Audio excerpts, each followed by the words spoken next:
bens dados em garantia.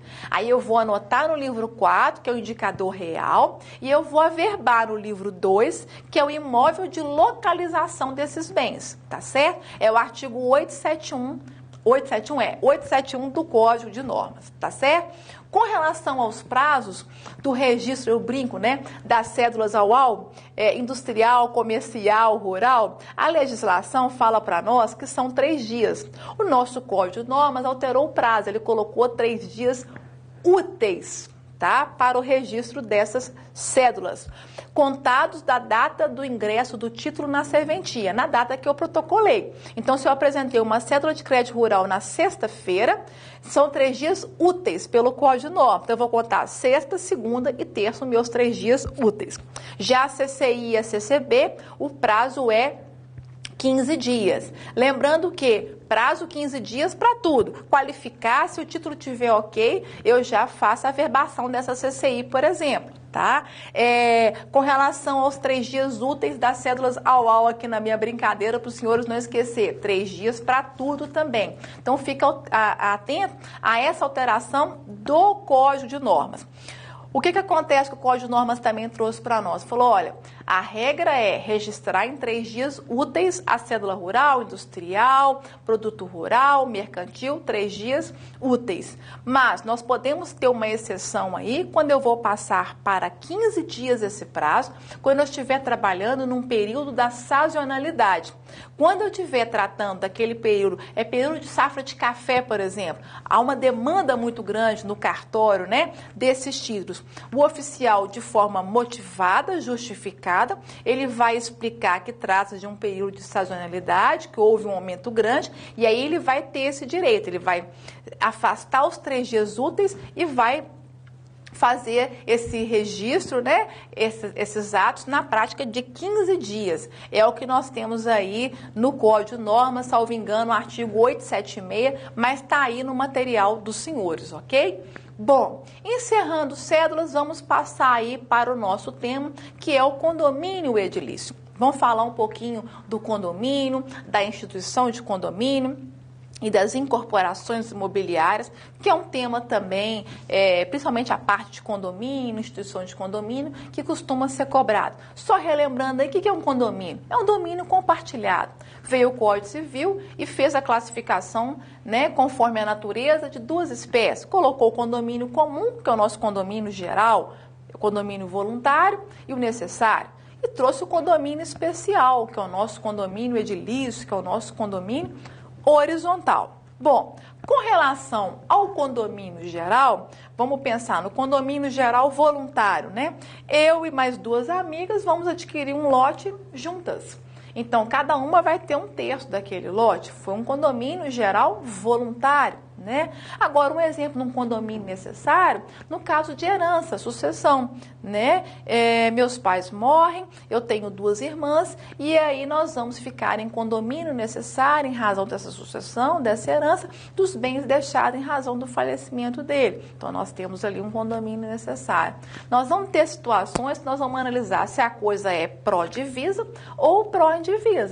Se ela é pró-divisa, ou seja, eu posso dividir esse imóvel, no caso desse lote que eu comprei com mais 2 amigas, cada uma tem 1/3, que é um condomínio voluntário. Se a coisa for divisível, nós podemos fazer a divisão amigável, desmembramento desse lote, por exemplo, igual a gente já estudou, tranquilo, né? Bom, no condomínio geral, o que eu quero destacar para vocês? Eu e minhas amigas, 2 amigas, compramos um imóvel, cada uma tem 1/3. Gente, na matrícula do imóvel, não falar que cada uma tem 1/3, a interpretação que vai ser dada é o mesmo exemplo dado da doação. Quando o beneficiário, né, o donatário, recebe esse imóvel de doação, se não constar ali mais de um beneficiário, né, 2 donatários recebem o imóvel, se não fala ali a cota parte de cada um, considera-se que é igual. Aqui também da mesma forma, num condomínio geral, se não constou ali a cota parte, considera-se que é igual. Então, no meu exemplo, eu e minhas 2 amigas que compramos o imóvel juntas, cada uma tem 1/3.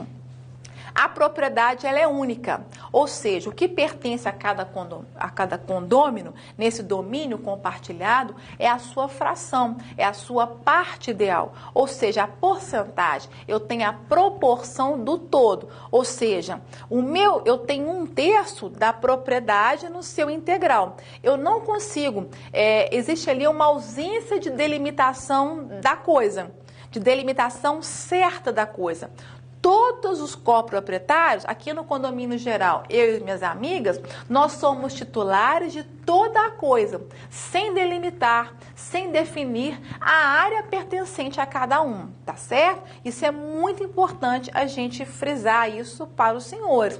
Então, olha só, se eu quiser alienar a minha cota parte, o meu 1/3, eu posso vender o meu 1/3.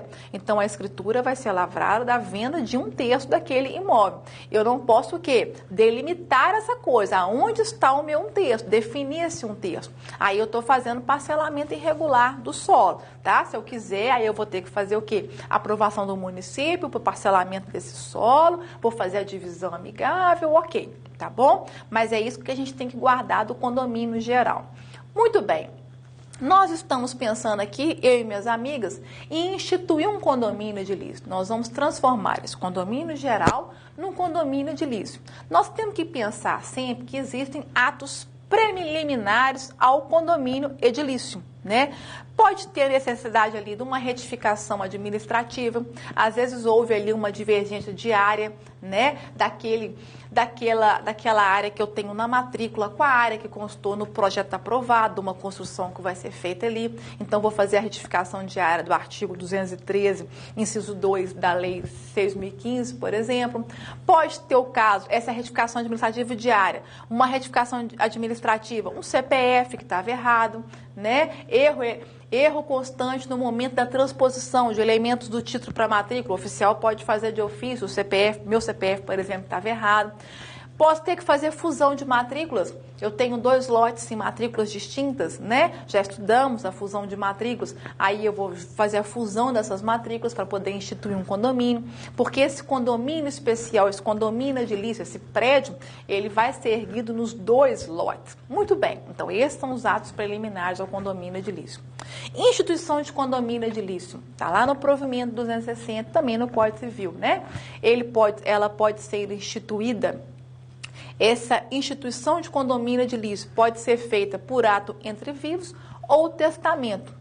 É um condomínio formado em edifícios ou prédios, ou eu posso ter também uma instituição de condomínio edilício de casinhas, não tem problema, onde várias pessoas se tornam proprietárias. Atenção à grande diferença do condomínio geral. Aqui no condomínio edilício, eu vou ter o quê? Eu vou destacar a propriedade exclusiva e a propriedade comum. Então, aqui eu tenho uma conjugação da propriedade individual e da propriedade coletiva. Qual conclusão que a gente chega no condomínio edilício? Que a propriedade edilícia, ela vai ser formada por um conjunto de partes comuns e de partes privativas, com autonomia da sua unidade imobiliária. Explico. No meu condomínio edilício, eu sou a proprietária exclusiva do meu apartamento 101, da minha unidade imobiliária. Mas eu sou coproprietária com os demais das áreas comuns, né? Comuns. O hall de entrada, a piscina, a área de lazer, o salão de festa, o espaço gourmet, são áreas comuns ali daquela edificação. Então, na propriedade edilícia, eu vou ter a propriedade individual e a propriedade comum coletiva. Já no condomínio geral, nós temos aí a teoria da propriedade integral que foi recepcionada pelo Código Civil. Eu e minhas 2 amigas, cada uma com 1/3, eu sou proprietária de 1/3 do todo. Eu não tenho uma propriedade exclusiva definida. Eu tenho uma propriedade comum com os demais. Essa é uma diferença muito importante. Aproveitando aí o tema que eu estou falando de propriedade comuns, só para distinguir para os senhores com relação às vagas de garagem, né? Os abrigos de estacionamento, não é isso? Eles podem ser as vagas de garagem, elas podem ser unidades autônomas, aí elas vão ter matrículas próprias, abertas, né? Elas podem ser acessórias, quando a fração ideal daquela vaguinha está embutida na fração ideal do apartamento. Para os senhores visualizarem, imagina o seu apartamento e a sua vaga de garagem, a sua sala. Tá? Ou seja, a fração ideal da sua vaguinha está embutida na fração ideal da sua unidade. Essa é a vaga de garagem quando ela é acessória da unidade autônoma. E eu vou ter a vaga de garagem de uso comum. Ou seja, eu tenho o direito de usar aquela vaga de garagem. Eu sou coproprietária com os demais daquela vaga de garagem. Eu posso ter um direito de uso exclusivo? Posso, definido na convenção.